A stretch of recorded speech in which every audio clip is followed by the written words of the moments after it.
Hayan, hello mga ka-Verlies! For today's vlog po, andito kami ngayon sa bukid at pauwi na sana kami, galing kami sa sa farm, dun sa may pananim namin na mais. Nag-check kami doon kasi nag-harvest kami. So pauwi na kami ngayon at nadaanan namin itong harvester ng pineapple. Ayan. So hindi kami makadaan mga ka-Verlies kasi andyan sila yung harvester na truck, andyan nakaharang sa daanan namin. So, no choice kami, nag-stop kami. So, ang mga, nga pala ngayon, yung mga pinya, i-harvest na siya. So, napakadami.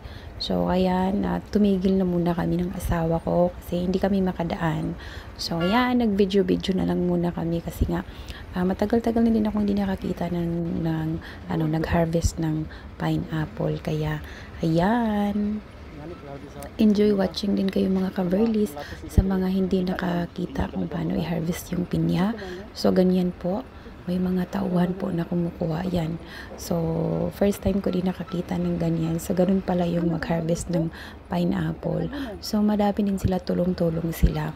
Actually, ano lang yan napakalaki ng plantation. Kaya, hindi nila matatapos yan sa buong araw. So, next day babalik pa yan. So ayun, dyan yung truck, napakalaking truck at saka yung van. So dyan yun ilalagay yung mga pinya. Nakikita nyo mga ka-Verlies. So ang daming pinya mga ka-Verlies. So kung dito kayo, libre kain dito mga ka-Verlies. Huwag lang kayong magdala. Pwede naman kumain kasi ang dami namang pinya dyan. Yan, ang hinog na niya. Ayan. So hindi ako kumuha kasi nakakain na din ako. Ayan, so yan, mabuti yung driver, pinadaan na kami, nilagyan kami ng daanan para makadaan na kami. Ayan.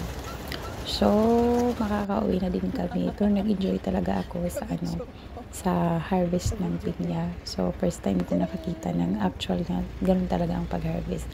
Kaya nag-enjoy ako. Kaya, thank you for watching din mga ka-Verlies. Sana nag-enjoy din kayo sa panonood. Ayan. Ito yung napakalawak ng plantation ng pinya.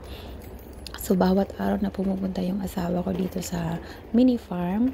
So, yan yung madadaanan ng napakalaking plantation ng pinya sa Del Monte Pineapple. So again, thank you for watching mga ka-Verlies. And I hope nag-enjoy kayo.